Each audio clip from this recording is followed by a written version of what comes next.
उम्दा और मेयारी चश्मे मिलने का बाएतमाद मरकज नैना ऑप्टिकल्स। नजर और नंबर के चश्मे इंतहाई मुनासिब दामों में मिलेंगे। नैना ऑप्टिकल्स जामत सालियात के पास ताबानी किराना के बाजू में मालेगांव। इस्तेकबाल है आपका मानव समाचार में और मैं हूँ शहबाज अनवर।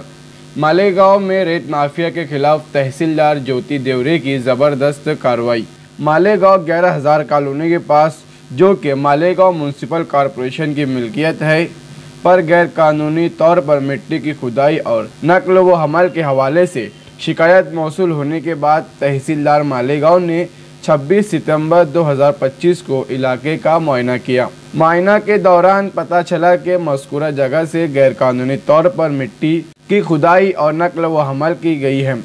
एडिशनल तहसीलदार मालेगांव की जानिब से किए गए पंचनामा के मुताबिक इस जगह से तकरीबन 7,709 बरास मिट्टी की खुदाई की गई।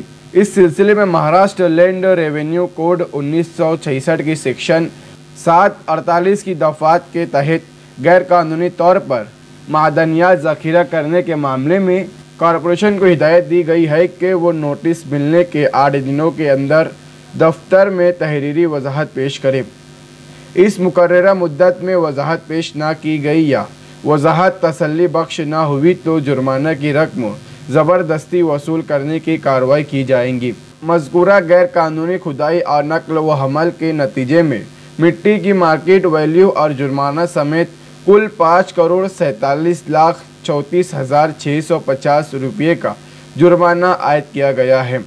कॉरपोरेशन को हिदायत दी गई है कि वो ये रकम फौरी तौर पर सरकारी खजाने में जमा कराए और इसकी तस्दीक शुदा नकल 2 दिनों के अंदर दफ्तर में पेश करें। ऐसा ना करने की सूरत में मुतल्लिका ऑफिसर के खिलाफ कानूनी कार्रवाई की जाएंगी। ये खबर शहरियों के लिए एक अहम पैगाम है कि गैर कानूनी सरगर्मियों के खिलाफ सख्त इक़दाम जारी रहेंगे। अब देखना यह है कि इस मामले में आगे क्या पेशरफ्त होती है। 11,000 कॉलनीमध्ये अवैध उत्खनन होत आहे अशा प्रकारच्या साधारण 2-3 वर्षापासूनच्या तक्रारी दप्तरी आढळून येत आहेत। त्या तक्रारीच्या अनुषंगाने आज जागेवर येऊन समक्ष पंचनामा केला असता या ठिकाणी अवैध उत्खनन झाल्याचं दिसून येत आहे।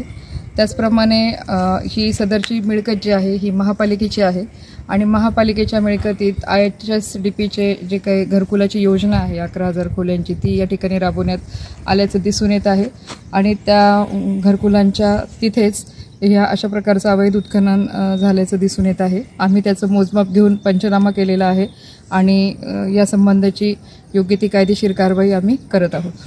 आपण आज इकडे आलात तर महापालिकेच्या काही अधिकाऱ्यांना संपर्क केला किंवा कोणाला इकडे बोलवलं का?